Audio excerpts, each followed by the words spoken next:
How did ancient sages perform tapasya in Hinduism? Imagine sitting in a quiet forest or atop a mountain, focusing all your energy inward. That's what ancient sages did when they performed tapasya, a special practice of intense discipline and self-control. Tapasya means heat or energy in Sanskrit, symbolizing the inner fire that purifies the soul. It's not just about physical hardship but about transforming oneself through moral discipline, meditation, and devotion. The earliest mentions of tapasya come from the Vedas and Upanishads. These texts describe it as a vital way to reach self-realization and higher knowledge. Sages believed that controlling the body, speech, and mind was essential to connect with the divine.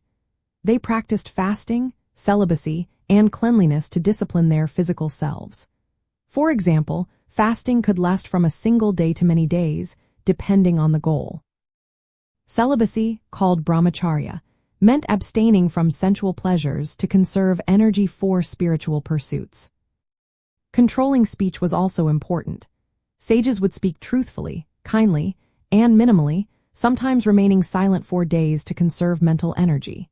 This silence helped them focus inward and avoid distractions. The most subtle part of tapasya was mental discipline.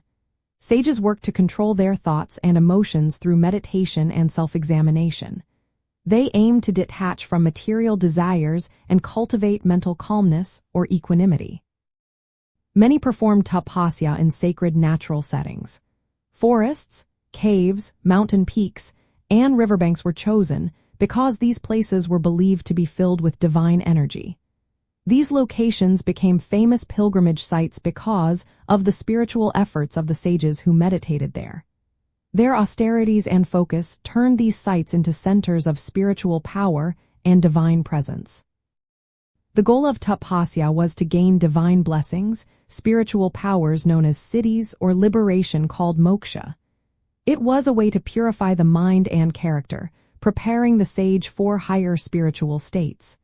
The practice was seen as a journey of discipline, patience, and devotion, often lasting many years. In Hindu sacred sites, the energy of tapasya is still felt today.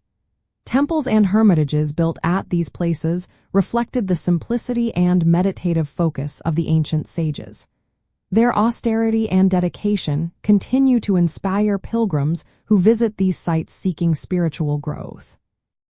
So, in essence, ancient sages performed tapasya by combining physical austerities, ethical living, mental control, and meditation, often in natural, sacred environments.